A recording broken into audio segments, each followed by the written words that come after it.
Um, I have to start by again repeating the thank you and the all appreciation that we have for all the work that you do day in and day out. Um, you've seen how you put up this experience with all this science and posts. And to that, I would like to talk a little bit about the external aspects of this. Cervantes spoke about Cuba internally, what's going on politically, but I think that in a way, one thing that would be interesting to know a little bit more about is this word that is everywhere in this room is the blockade. What is the blockade? Why we call it blockade? How long has that blockade been, and what it means, what it really means for everyday Cubans? I will not talk that long, but one of the things that is important to understand is that what we call blockade, and I know that in the English language, blockade means actually having ships around a country, it's a war term, but we call it blockade because it is an unilateral system of coercive measures that is designed for regime change. And it's been there not for more than 60 years. So it has the prize of longevity. We would argue that it's one of the systems, one of the longest systems of unilateral coercive measures on any country in recent history. I'm not going to go into all of those other details.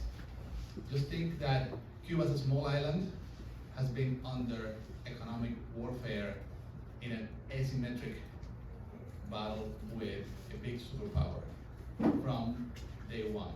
And the objective of this has been, and it's in documents, I could refer you to one you might have read already.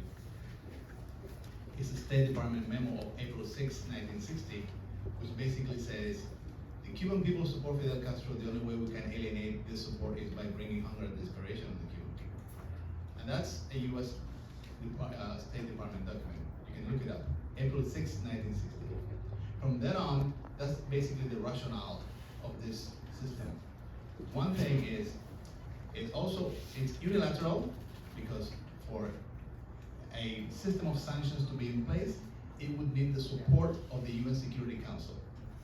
So the United States imposes sanctions on Cuba without the support of any legitimacy through the United Nations, which is the multilateral institution that is only given the legitimacy to do so. It's extraterritorial because it has an impact on the way it's set up. It's basically set up not only to cut trade between Cuba and the United States, which we could argue, and I wonder, honestly, I tell you, at this point, I would be happy if it was an embargo. It's not an embargo. An embargo is just that the United States refuses to trade with Cuba. Right? Geographically, you can take advantages of that, but it's a sovereign right of any country to trade with anybody. So I wish it was an embargo. It's much more than an embargo. It's extraterritorial because the United States controls the financial system in this world. And one thing that you have here, and I really commend very much, is this campaign about getting Cuba out of the list of countries who sponsor terrorism. This is adding insult to injury, basically. There's no reason for that. The timing was really suspicious. The Trump administration put Cuba back a week before leaving office, and basically with an argument that nobody even believes anymore. So that in itself, although most of the sanctions that are put on a country for being listed that way are already covered in the financial stranglehold that has been erected over Cuba over more than 60 years, one key aspect is the financial aspect. Cuba cannot make any transactions in US dollars, which is a very important aspect. A very important example, within a few weeks after this was published, more than 40 banks that have business in Cuba covered operations in Cuba. I would, challenge you, not challenge you, I would encourage you if you want to try try to send somebody a check and says Cuba in the back. And you would see what happened. It would not go through. And so, and on one example here, for example, we understand, and we know that the Canadian government officially is against the U.S. blockade of Cuba. It votes in the United Nations against that. And there's even a law in this country, it's called the Foreign Extraterritorial Measures Act, which is supposed to support Canadian companies and protect them against the extraterritoriality of U.S. law. But it's never invoked because corporations are not going to risk going into Cuba and being penalized anyway. So it's extraterritorial, it's unilateral, it's illegal in international law, and it is basically a form of warfare. Usually sanctions are intended, and in that letter that Tamara was referring to, the United States defends this by saying that they are targeted sanctions. And that is really not true, because when you sanction a country, when you go after the strength of a country in terms of, for example, tourism, when you go against the vulnerabilities of a country, which is import of fuel, you are trying to strangle the whole economy and the everyday people suffer. The example of tourism. Cubana Airlines used to fly to Canada a lot. Maybe you remember that. Not here in the Pacific, but in the,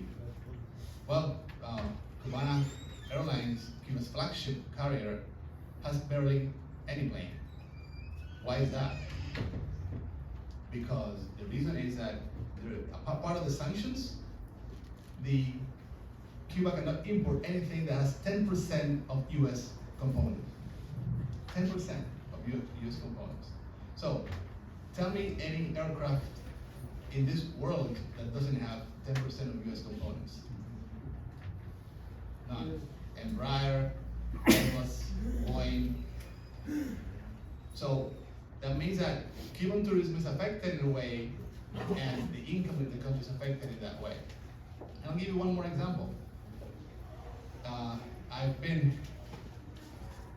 commented with my colleagues, impressed here how many Tesla cars are in this city. Okay? Well, I'll tell you a story about Tesla in Cuba. Tesla was using Panasonic batteries. Panasonic was using Cuban cobalt inadvertently because it's mined by a Canadian company in Cuba that has business in Cuba, Sherritt Corporation. What happens? Tesla turns to Panasonic and says, you know what? If your batteries have 10% of Cuban cobalt, we're not buying anymore. So it's affecting the sovereignty of a Canadian company who's doing business with Cuba, and it's affecting the whole chain in that, and it's affecting, of course, the ability of Cuba to export, one important element that is good for the Cuban economy. Those are basically two examples that affect the everyday functioning of the Cuban economy, the everyday functioning of the Cuban government. And the final is healthcare. We've mentioned here the last votings and the family code, but also the Cuban Constitution. In the Cuban Constitution, the state has the obligation to provide quality healthcare and recovery for the Cuban people as a human right. And it's a commitment of the Cuban state in the Cuban Constitution. And Cuba has been able to develop a very strong biotechnological industry with a very huge effort over many years. But that biotechnological industry needs reagents, needs components that are imported. Where are they imported from? 80% of the medical patents are in the United States. So we have to buy things in other countries through third countries and not being able to pay in dollars. That makes things even more difficult and more complicated. I won't bore you with more examples. The idea is that when we think of this, we think of a blockade more of an economic warfare of a big superpower inflicted on a neighboring nation of the South that has a huge toll in day-to-day aspects of Cubans. And in other words, it's also, we have to say, reading that letter that was mentioned here, that it's hypocritical. It claims that sanctions are on Cuba because Cuba violates human rights. All right. Well, the first big violation of human rights is violating Cuba's right to development, which is a United Nations Covenant of 1986, in which every nation has the right to access development and trade with each other and execute development. So that's, I think it's important to bring up in this setting. We, and for us, and all of us who are interested in these issues, and also, I know that there's a lot of debate on that, and it's important that we understand how grave this is for the everyday life of Cubans, and how important it is, the work you do, the t-shirts you're wearing today, and the blockade of Cuba, and wherever you can, and I know you will do it, because it's shown, and we really appreciate that, but to understand what does it really means. Because corporate media tends to minimize that, saying that, no, it's not existing, Cuba could trade with anybody. Well, could, but there are so many, the system of sanction is so intricate, so complicated, so lacks so much transparency, that even humanitarian, not donations, small donations, but humanitarian aspects are denied. The banking system. And one last example, because we're in Canada, Scotiabank has denied services to Cuban embassies around the world because it's part of the whole financial system in the United States. So those are realities.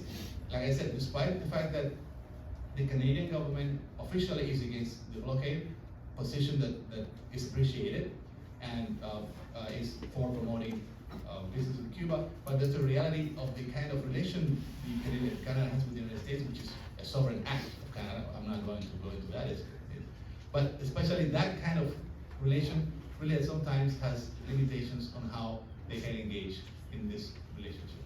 Thank you very much. I will not bore you with more details.